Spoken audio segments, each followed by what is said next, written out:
A frail old woman shuffled into the most exclusive bank in the city. "I just want to check my balance," she said softly. The billionaire banker burst out laughing, but when the screen lit up, his smile froze forever. The morning sun bounced off the tall glass buildings of Chicago's financial district, throwing golden light across a world that Dorothy Reyes had only ever seen from a distance. At 68 years old, she had learned that this city had two kinds of people: those who belonged in buildings like this one, and those who swept the floors after everyone went home.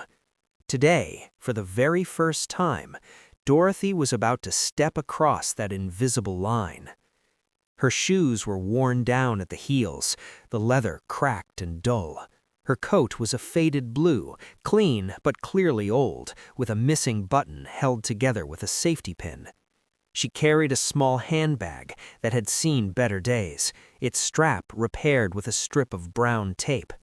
She moved slowly, one careful step at a time, as if the marble floor beneath her feet might crack under the weight of someone who did not belong here. She pushed through the heavy revolving doors of Sterling and Hargrove Private Wealth and stepped inside. The rush of cold air from the air conditioning hit her hard, so different from the warm summer morning she had left behind. She had spent the past 2 hours sitting on a bench across the street, watching people walk in and out, gathering the courage to do the same. The lobby was unlike anything Dorothy had ever stepped into. Marble columns rose 30 feet into the air, holding up a ceiling painted with swirling gold patterns. Crystal chandeliers hung from above, each one probably worth more than the entire building she lived in. The furniture was creamy white leather, so spotless it looked like no one had ever actually sat on it. Everything smelled of expensive perfume, polished wood, and something else she could not quite name. Perhaps it was the smell of money. Perhaps it was the smell of a world that had never been hers. Dorothy clutched the worn envelope tucked inside her handbag, feeling the edge of the bank card her granddaughter Sophia had found in the mailbox 6 months before. She had turned it over in her hands 100 times since then, unsure what to make of it. It had come with a letter written in her daughter Rosa's careful handwriting. But Rosa had been gone for 6 months by then, taken by the cancer she had kept secret for far too long. "May I help you?" The voice came from a young woman behind a long reception desk. She was looking at Dorothy the way people in this part of the city always looked at people like her, as if she had wandered in by accident. "I need to check my balance," Dorothy said, her voice steady despite the trembling in her hands. The woman's perfectly shaped eyebrows rose slightly. "I'm sorry, ma'am, but this is a private banking institution. Perhaps you are looking for the branch bank around the corner on—" "I have an account here," Dorothy said, cutting her off gently but firmly. She pulled out the envelope with careful fingers, drawing out the black card that had arrived in Aiden's name 6 months ago. It had the bank's logo on it. There was no mistaking it. But Dorothy could see the confusion spreading across the receptionist's face. Did you really expect she was we'd lend you struggling to money? understand how a stooped old woman in a patched coat could have anything to do with a place like this. Did you really "I expect see," we'd lend you the money? receptionist said slowly, in a tone that suggested she did not see at all. "You'll need to speak with one of our account managers. If you'll just take a seat over there." But Dorothy barely heard her. Her attention had shifted to the man striding across the lobby like he owned the place, which, according to the large gold nameplate on the polished desk he was heading towards, he essentially did. Victor Sterling. Even Dorothy, who knew little about the world of high finance, had heard that name. His face appeared on billboards across Chicago, always wearing that same smooth smile that said he had never once known what it felt like to be worried about rent or groceries. At 50 years old, he was considered one of the most powerful private bankers in the country. He managed money for celebrities, tech billionaires, and old families whose wealth stretched back generations. His suit looked like it had been sewn just for him. His silver cufflinks caught the light as he moved. His shoes were so perfectly polished that Dorothy could see the chandeliers reflected in them. He was everything Dorothy was not: powerful, polished, untouchable. And he was staring directly at her with an expression of amused contempt. "Diana," Victor called to the receptionist, his voice carrying easily across the lobby, sharp with the confidence of a man who had never been ignored in his life. "Is there a reason there's a street person standing in our lobby? I thought we had security to handle this sort of thing." The words landed like a slap. Around the lobby, other clients, all dressed in expensive suits and designer outfits, turned to stare. Dorothy felt the heat rise in her face. Shame and anger stirred together in her chest, making her eyes sting. "Sir, this woman says she has an account." "An account?" Victor laughed short and unkindly. "Look at her, Diana. Her coat is older than this building. The only account she's familiar with is probably the kind that charges late fees." A few quiet laughs rippled through the lobby. A woman in a pearl necklace covered her smile with a manicured hand. A man in a three-piece suit shook his head, whispering something to his companion. Dorothy wanted to turn around and walk back out through those revolving doors. Every part of her screamed to leave, to go home, to forget the card and the envelope and all of it. She had spent 68 years being invisible to men like Victor Sterling. What had made her think today would be any different? But then she thought about Aiden.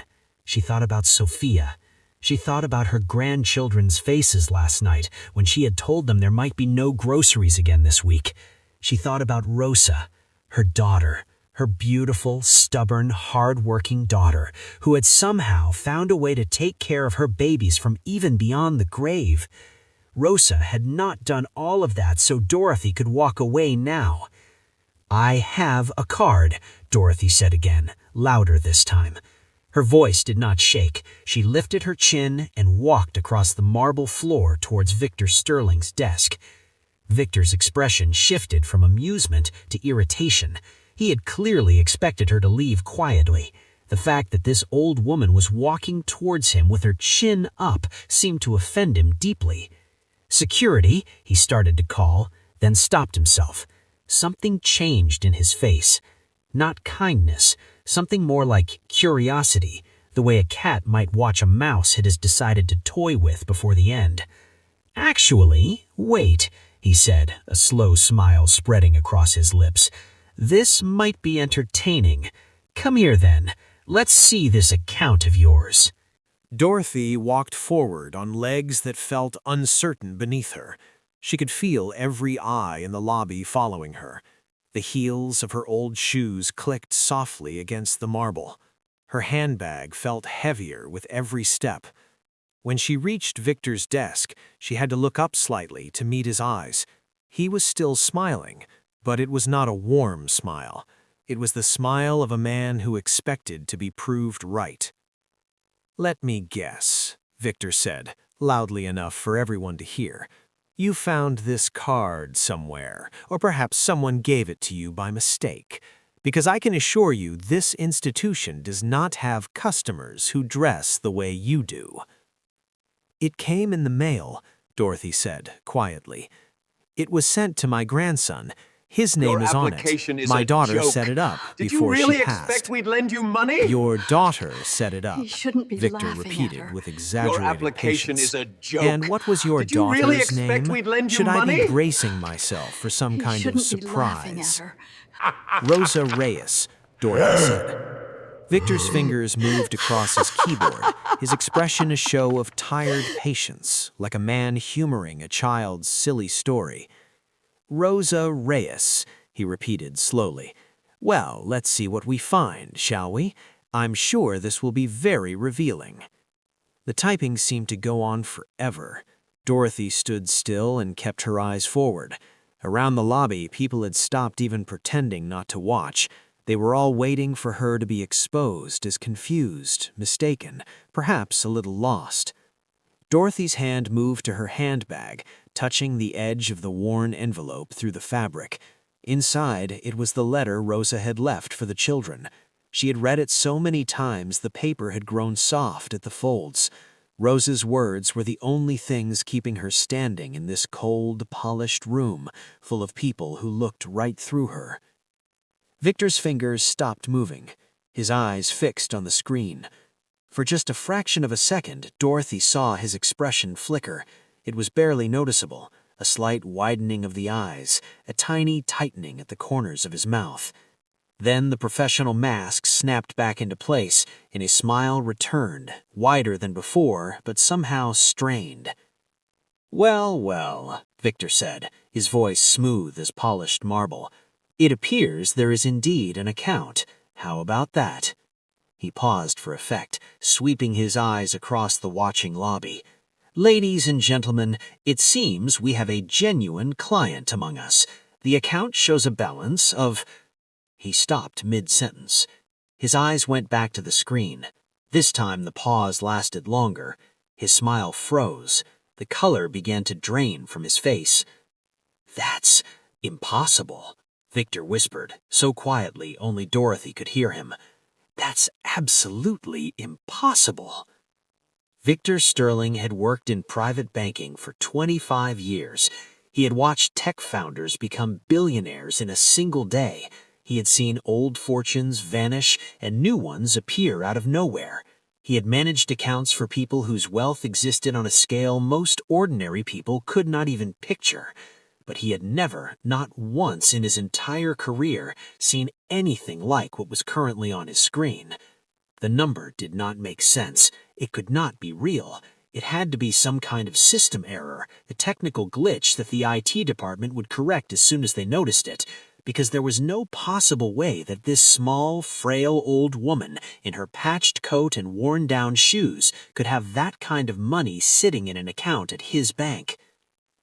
"There seems to be a technical issue," Victor said, carefully, his professional face firmly in place despite the storm raging in his mind.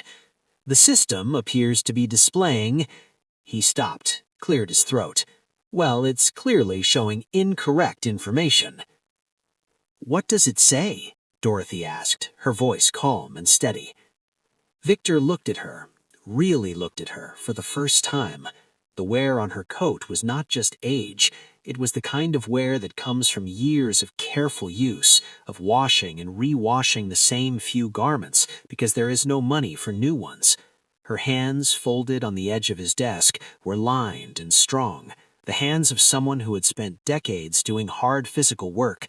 Her eyes, however, were clear and quiet. They held no anger, no embarrassment, just a simple, patient dignity that made him feel, for the first time in a long time, deeply uncomfortable. This was a woman who had lived with very little for a long time, and according to his screen, her account held $47 million. "Diana," Victor called, fighting to keep his voice level. "Can you come here for a moment, please?" The receptionist clicked across the marble in her heels. "Yes, sir. Mr. Sterling? I need you to pull up this account on your terminal. The account for—" He read out the account number carefully, watching her face. Diana's fingers moved quickly across her keyboard.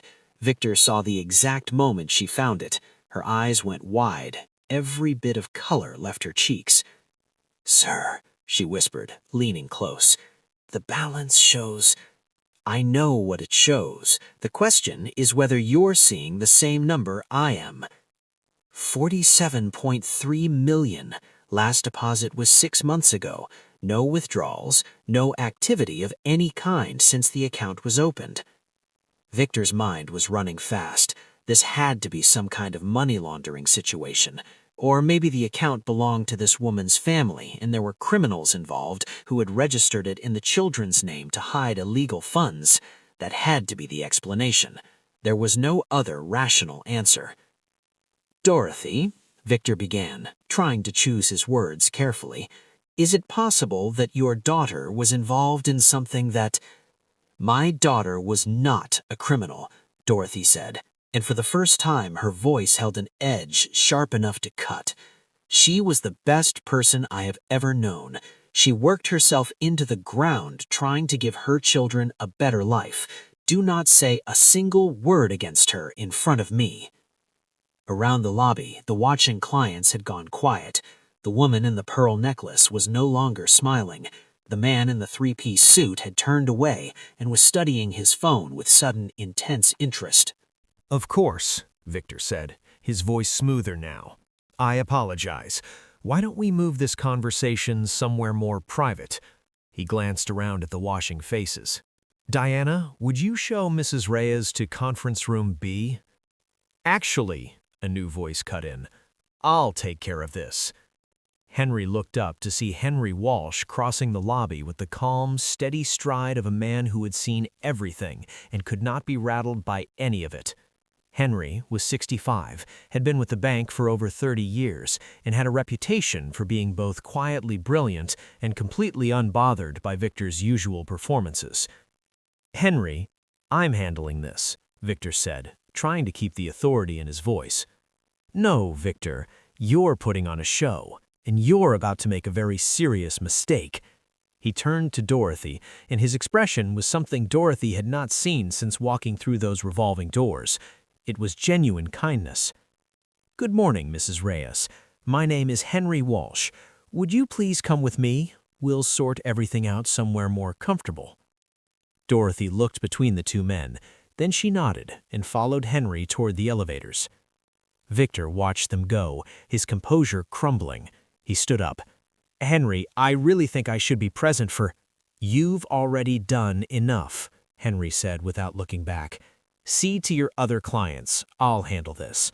And then the elevator doors closed, and Victor Sterling stood alone in his own lobby, surrounded by people who had watched him mock a small old woman in a patched coat, an old woman who turned out to be one of the most valuable clients in the building.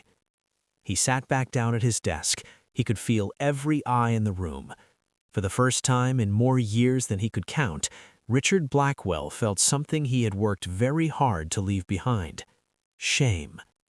Upstairs, in a comfortable conference room with soft lighting and furniture that was actually meant to be used, Henry Walsh was making Dorothy feel something she had not felt since walking through the bank's front door. Did you really expect we'd lend you "First money? things first," Henry said, pouring a glass of water from a pitcher on the table and setting it in front of her. "When did you last eat?" Dorothy almost laughed. "This morning. I'm fine, thank you." "Good," Henry said, picking up the phone, "but I'm ordering sandwiches anyway, because this is going to take a while." He ordered food for 3 people, though there were only 2 of them in the room. When he hung up, he sat across from Dorothy with a quiet smile. "Why are you being kind to me?" Dorothy asked directly. She had not come this far in life by pretending to not notice things.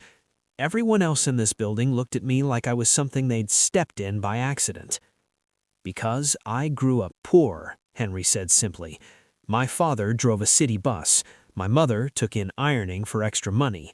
I was the first person in my family to finish university, and I only managed it because of a scholarship and working 2 jobs at the same time. When I see someone like you walk into a place like this and hold their head up, I have nothing but respect." Dorothy studied him carefully. His eyes were sincere. She decided to trust him. "Now," Henry said, pulling out a tablet, "let's talk about this account. I've pulled up the file, and it's quite remarkable. The account was opened 6 months ago by your daughter Rosa, is that right?" "I believe so. She never told me about it. I only found out when the card arrived in the mail for Aiden, that's my grandson, after she passed. There was a letter with it." "May I see the letter?" Henry asked gently. Dorothy opened her handbag and took out a folded piece of paper. It had been read so many times the creases were beginning to give way. She handed it to Henry with careful hands. Henry unfolded it slowly and began to read.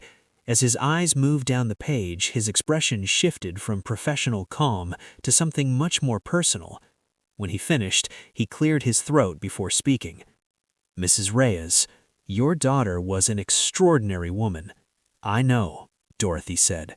Her voice was steady, but her hands were not. "Can you tell me where this money came from? I don't understand it. We never had money. Rosa worked all the time, and we were always just barely managing. How could she have $47 million? Henry looked at the account details on his tablet, then back at the letter, Then at Dorothy. When he spoke, his voice was careful and full of feeling. 6 months ago, your daughter came to this bank. She didn't use the main entrance. She came through the service door because she was here as part of the overnight cleaning crew. But she made an appointment with one of our newer account managers, someone who actually listened to her story. What story? Dorothy leaned forward. Your daughter had been paying into a life insurance policy for over 10 years, small payments, probably $20 or $30 a month that she somehow kept up even when there was barely enough for food. The policy had been growing all that time.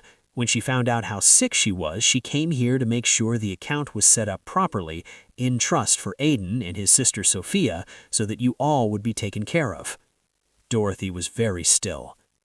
The policy paid out $50 million upon her death. The amount in the account reflects what remains after taxes and setup fees. Your daughter structured everything through a trust with very specific conditions. The full amount cannot be accessed until Aiden turns 25, but there is a monthly allowance available immediately, more than enough to cover all expenses for the children. Housing, food, school, medical care, everything. Dorothy pressed her lips together. She looked down at her worn hands for a long moment.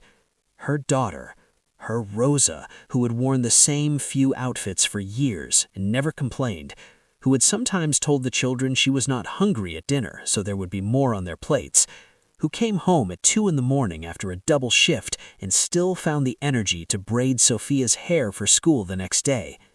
That woman had quietly, steadily, without ever saying a word about it, built a wall around her children that no hardship could tear down. How did she know how to set all of this up? Dorothy asked at last. This kind of planning, trusts, conditions, all of it. Where did she learn? She researched, Henry said, according to the notes our account manager kept. She came in with everything already worked out.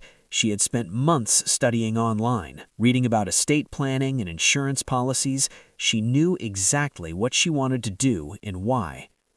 Dorothy thought about the late nights Rosa had spent at the kitchen table with her laptop, telling anyone who asked that she was practicing her accounting skills for work. Dorothy had believed her. Of course she had believed her. Rosa had always been the kind of person who was doing 3 things at once. A knock at the door interrupted her thoughts. A young woman came in carrying a tray of sandwiches, fruit, and cookies. She set it on the table with a kind smile and left. "Please eat," Henry encouraged. "We have more to talk about, but there's no rush." Dorothy picked up a sandwich. She was hungrier than she had admitted.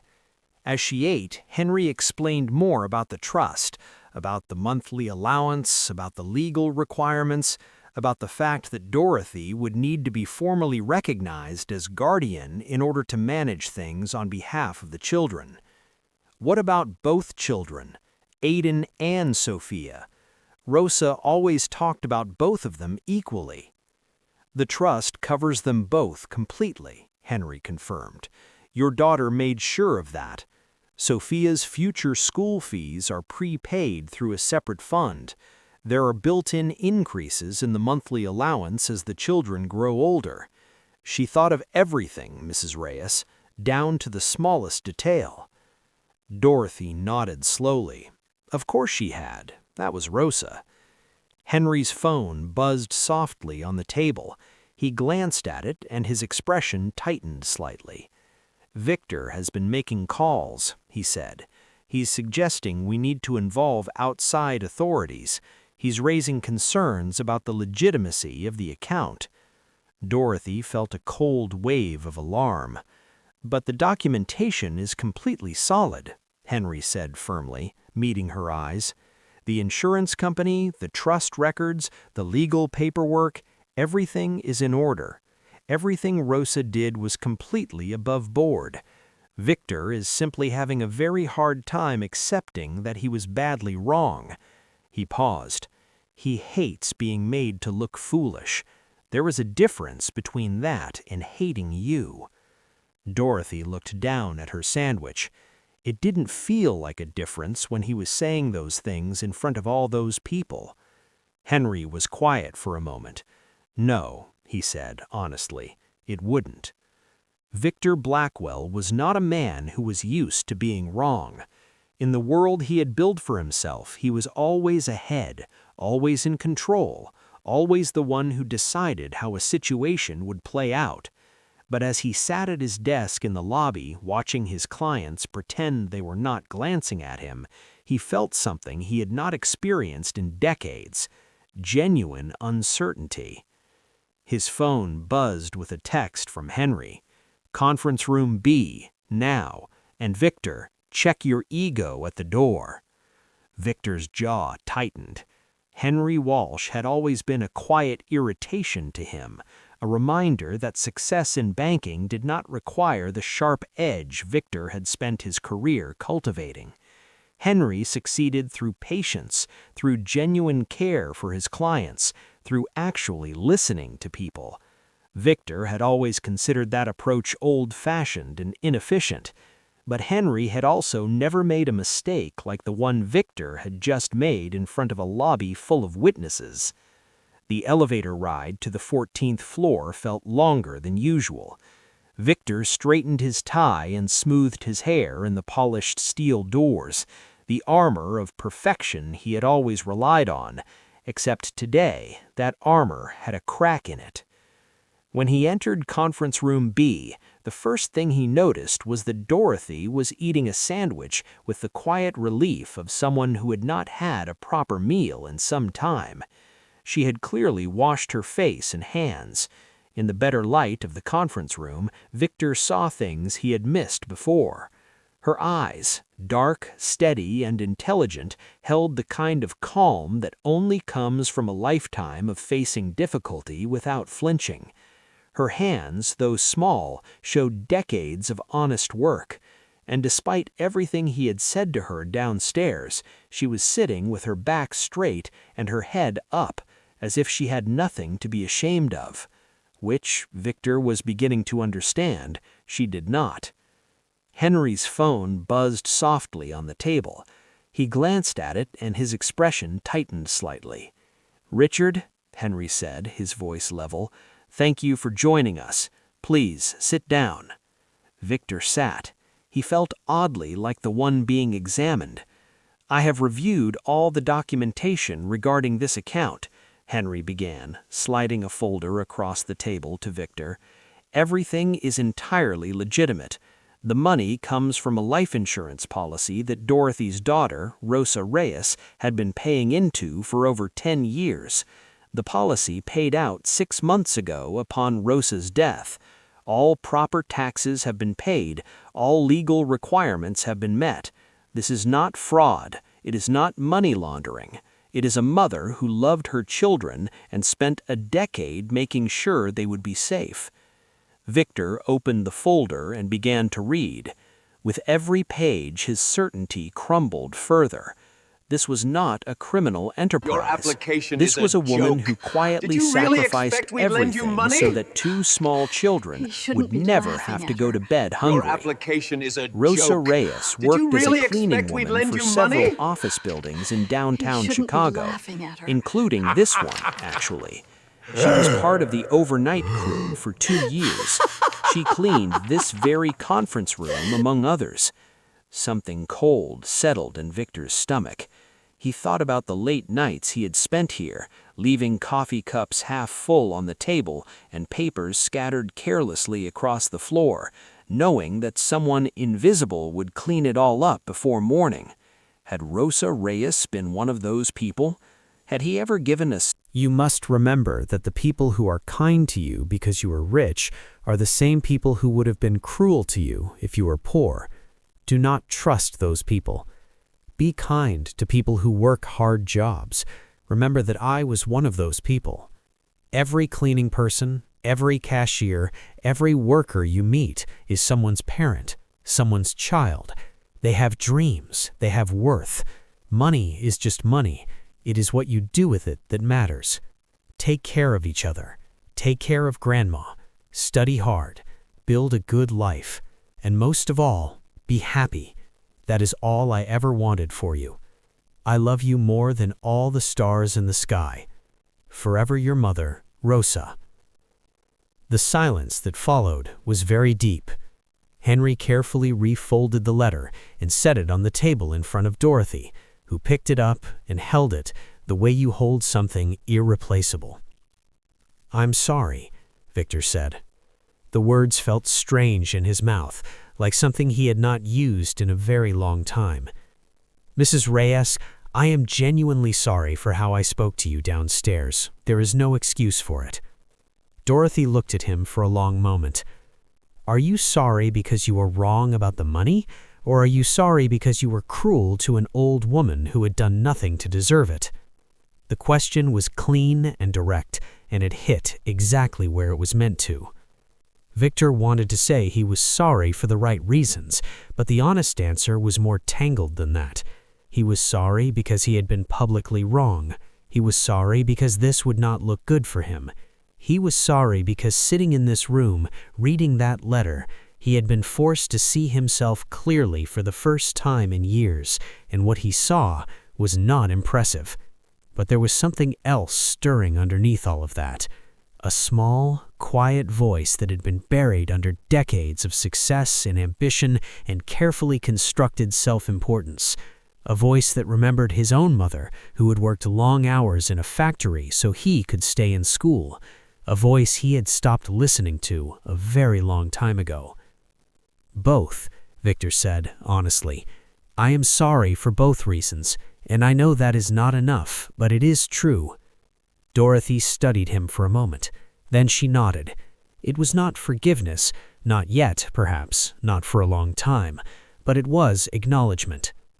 "So," she said, turning to Henry, "what happens now?" "Now we set things up properly. As Dorothy is already the children's legal guardian, that part is straightforward. We will formalize her role in relation to the trust and arrange for the monthly allowance to begin as soon as possible. I'd also suggest we move the children to a safer living situation without any delay." "I can take care of that," Victor said. Both Henry and Dorothy looked at him. "The bank owns several residential units 2 blocks from here. Full security, good schools nearby. I can have one ready within 48 hours. Henry raised an eyebrow but said nothing. "That is very generous," Dorothy said carefully. She did not rush to accept it. "It is the least I can do," Victor said, and for once he meant it without any calculation behind it. The afternoon sun was sitting low over the south side of Chicago when Victor's car pulled up outside the building where Dorothy and her grandchildren had been living for the past 3 years. It was a 5-story building of crumbling brick and patched windows. The fire escapes were rusted. Trash had been piled near the door. Graffiti covered the lower walls. Victor insisted on coming himself, though Henry had offered to send a professional moving company. He was not entirely sure why. He told himself it was to make sure things were handled properly. He suspected the real reason was something harder to name. "This is it," Dorothy said as they got out of the car. She said it simply, without apology. "4th floor," she added. "The elevator stopped working a 1.5 years ago." A group of teenagers on the front steps watched them arrive. Victor was acutely aware of his expensive suit, his polished shoes, the way he must look in this neighborhood. Dorothy nodded to one of the boys. "Dario, is Sophia inside with Mrs. Santos?" One of the boys jumped up, concern on his face. "Mrs. Reyes, where have you been? Sophia has been asking for you all afternoon. She was crying earlier." "I had something important to take care of," Dorothy said calmly. "I'm here now. This is someone who is helping us." Dario looked Victor up and down with the direct distrust of a teenager who had seen too many suits come and go with promises that came to nothing, but he stepped aside. The inside of the building smelled of damp and old cooking and the particular staleness of closed spaces. The hallway was dark, the ceiling stained, the walls rough and chipped. Victor carried the heaviest bags without being asked. He did not make a show of it. He just picked them up. As they carried everything down the stairs, word had traveled quickly through the building. Neighbors came out to say goodbye. There was no jealousy in their faces, only the uncomplicated happiness of people who understood what it meant to struggle. celebrating a rare bit of good fortune reaching someone who deserved it. Mrs. Santos hugged the children for a long time. "Your mother raised you right," she told them fiercely. "Don't let anything change that. You know where we are. You come back and visit." "We will," Aiden promised. Dario and his friends helped carry the bags to the car. An old man pressed a folded $20 bill into Aiden's hand and refused to take it back, even when Aiden tried to explain it was not needed. A young woman gave Sophia a chocolate bar for the journey. When they were finally in the car, Victor sat for a moment before starting the engine. He looked at Dorothy and the two children in the rearview mirror. "Mrs. Reyes, Aiden, Sophia, I need to say something." The children looked at him. Dorothy waited. "What I did this morning, speaking to Mrs. Reyes the way I did, in front of all those people, that was wrong. It was unkind and it was wrong." He kept his eyes on the mirror, making sure he was speaking to the children as well as to Dorothy. "Your mother, who cleaned offices for 12 years, who worked more hours in a week than most people work in a month, who never had expensive clothes or a nice car or anyone telling her she was important, she was worth more than 100 men like me. She knew what I had forgotten, that what you give is more important than what you have. Mama always said that being kind doesn't cost anything," Sophia said quietly from the back seat. "Your mother was a very wise woman," Victor said, "and I am going to try to be the kind of person who would have understood that, who would have seen her worth, who would have seen your grandmother's worth, regardless of what any account balance says." Aiden nodded slowly. That's all she would have wanted, for people to try. Victor put the car in gear and pulled away from the curb. In the rear-view mirror, he could see the residents of the building watching them go, Mrs. Santos waving from the doorway with her apron still on. As they drove north toward the apartment that would become the children's new home, Victor made himself a quiet promise. He would help these children, yes, but more than that, he would let them help him remember what actually mattered, help him become someone worth the trust that was now, slowly and cautiously, beginning to be placed in him. It was, he realized, the most important education he had ever started, and his teachers were 12 and 8 years old, and a woman in a worn blue coat who had walked into his bank with her head up and her dignity intact. 3 months had passed since that morning when Dorothy Reyes had shuffled through the revolving doors of Sterling and Hargrove Private Wealth with a patched coat and a worn handbag and an account nobody had expected. The apartment on Michigan Avenue had become a home. Sophia's drawings covered one entire wall. Victor had offered to have them framed, and this time Aiden had agreed to 3 of them, though he had drawn the line at all of them. The kitchen smelled of something baking at least twice a week, since Sophia had decided that baking was her new passion, and their new guardian, Mrs. Thompson, had the patience and the knowledge to teach her properly. Mrs. Thompson was a retired school librarian in her late 50s who had lost her own son in an accident 8 years ago. When the social worker introduced them to Dorothy and the children, something had passed between them, a quiet, immediate understanding. Within 2 weeks, she had become as natural a presence in the apartment as the furniture itself. She helped Aiden with his schoolwork, she taught Sophia to bake, she sat with Dorothy in the evenings and drank tea, and did not require conversation if conversation was not needed. But the most unexpected change in the 3 months since that morning hadn't happened in the apartment. It had happened in Victor Sterling. The morning after driving Dorothy and the children to their new home, Victor had arrived at the bank 2 hours before anyone else. He had walked through every floor, looking at the building the way a stranger might. really looking for the first time in years. He had watched the overnight cleaning crew working through the empty offices in silence, emptying bins and wiping down surfaces and moving from room to room like people who had learned to make themselves invisible. At 6 o'clock in the morning, he had done something he had never once done in 25 years. He had walked up to the cleaning crew supervisor, a woman named Maria, who had been working in that building for 17 years without any executive ever addressing her directly, and introduced himself. "Good morning," he had said. "My name is Victor Sterling, and I own this Did you institution, really expect we'd and I lend would you very money? much like to know your name and the names of your team." Your application Maria is had a stared joke. at him as if he had Did you begun really speaking expect in a we'd lend you language she money? did not recognize. But Victor had been patient. He had asked questions and then listened to the answers.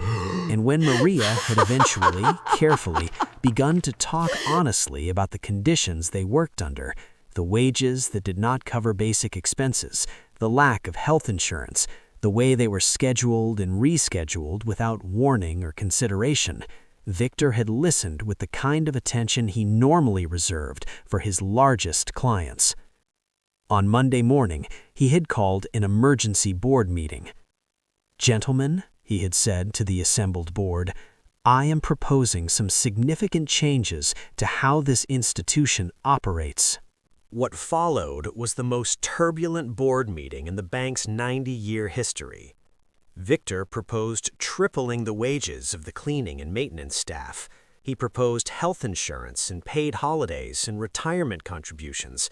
He proposed a scholarship fund for the children of service workers who wanted to go to university. "You've lost your mind," one board member had said flatly.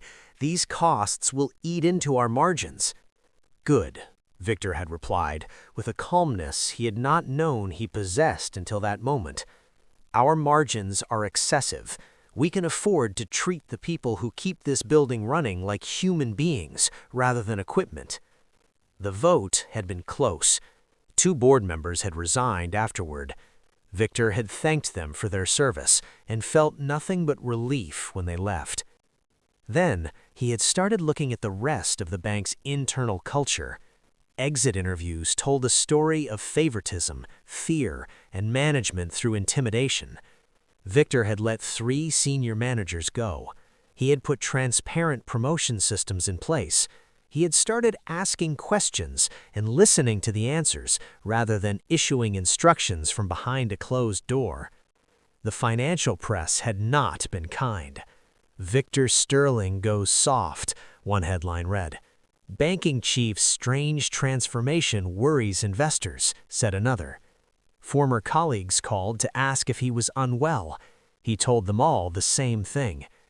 "I met someone who showed me what real wealth looks like. It wasn't in any bank account."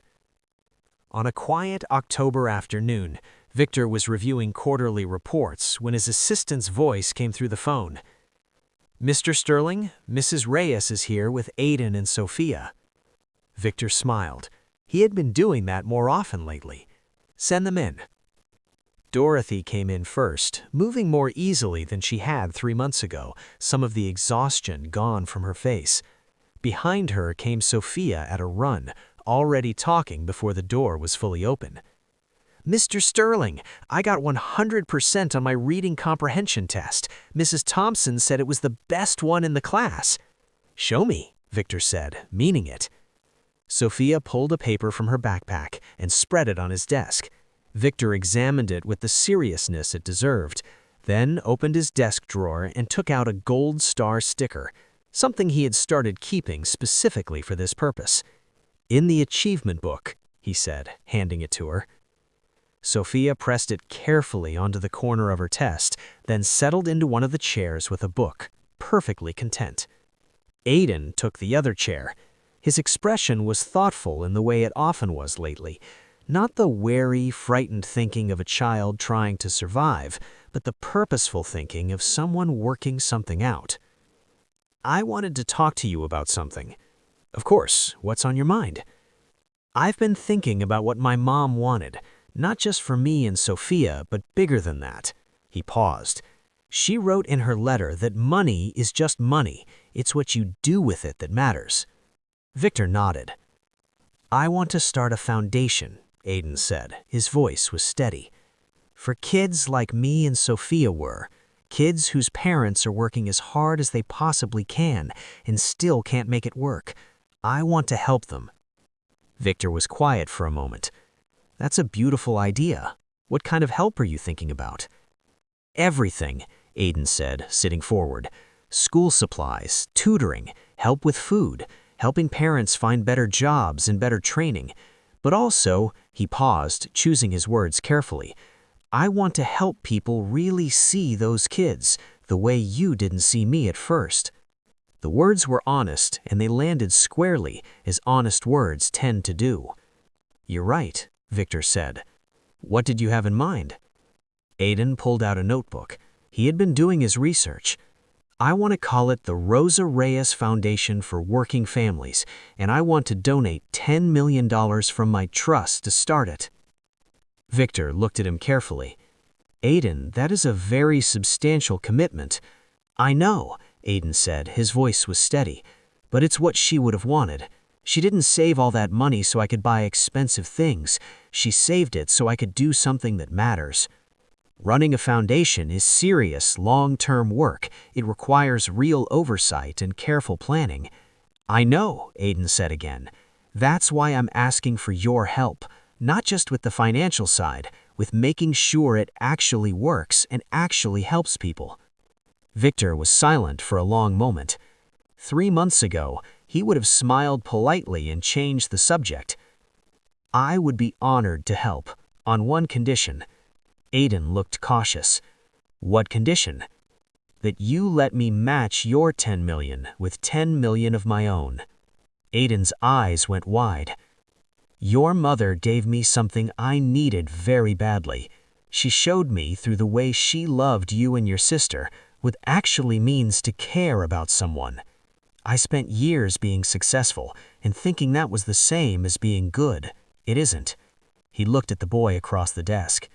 This is my chance to do something real with what I've learned. Aiden held his gaze for a moment, then he nodded, slowly, as if making a decision. Okay, he said, but I want final say on who we help. Agreed. Dorothy, who had been listening quietly from her chair, allowed herself a small smile. A few weeks later, a reporter named Jessica Park came to interview Victor about the changes he had made at the bank. Aiden and Sophia sat in the conference room with him, and the interview became something larger than anyone had planned. 3 months ago, Jessica began, you were described in the financial press as one of the most hard-edged executives in private banking. What changed? Victor looked at Aiden, who gave a small nod.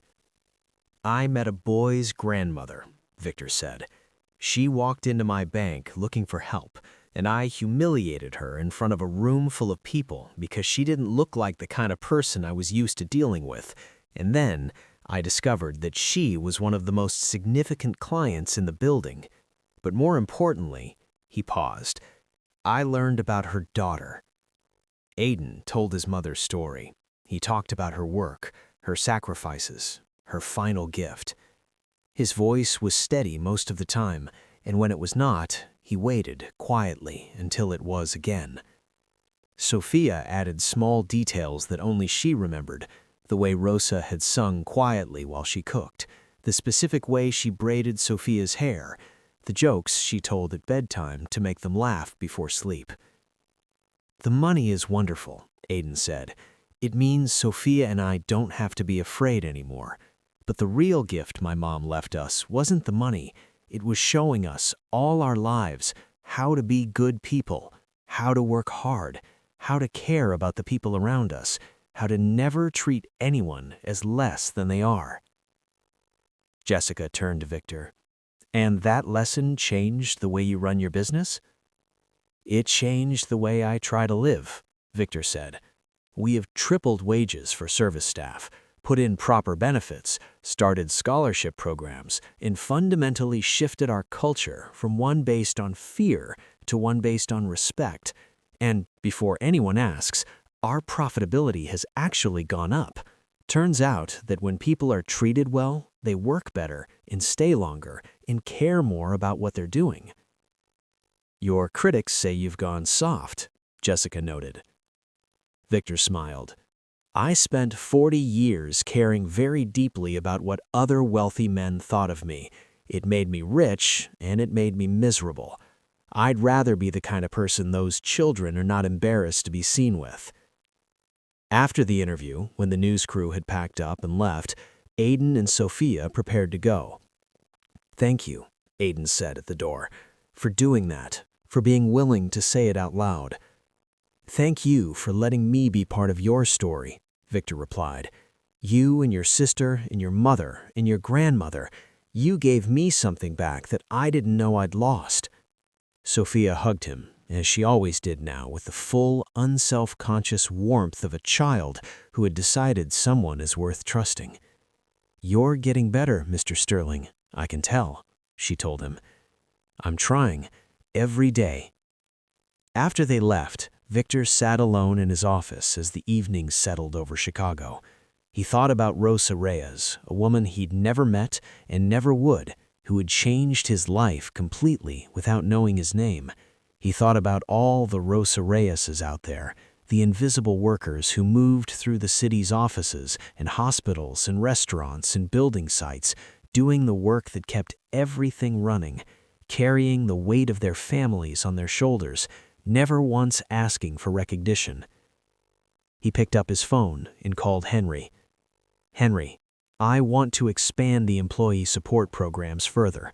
I want a child care center in the building, educational support for employees and their children. I want... Victor, Henry said gently, slow down. We can do all of that, but we need to plan carefully so it's done properly. I know, but every day we wait is another day that someone like Rosa Reyes is carrying everything alone without any help. I don't want to wait. Then we won't. Come in early tomorrow. We'll start planning. Henry hung up. He turned to his computer and opened a new email to his daughter, whom he had been speaking to regularly now for the first time in years. He suggested dinner this weekend. He apologized, again, for the years when work had always come first. He told her he was trying to understand what had taken him so long to change. He had a lot of ground to cover, a lot of years to account for. But for the first time in his adult life, Victor Sterling was doing work that felt like it meant something, not because it was impressive or profitable or admired, but because it was right. And it had all started with a small old woman in a patched coat asking in a quiet voice to check a balance. A trillionaire had laughed, and then the screen had lit up and the smile had frozen on his face and something inside him had cracked open. The number on the screen, $47 million, had turned his face pale, but it was not the money that had changed him. It was a letter written by a woman who cleaned offices for a living, full of love so large and so steady and so completely unimpressed with wealth that had reached right through his expensive suit and his polished shoes in his carefully built world and found the part of him he'd stopped listening to years ago. That was the real balance. In learning to live up to it was the most important work he had ever done.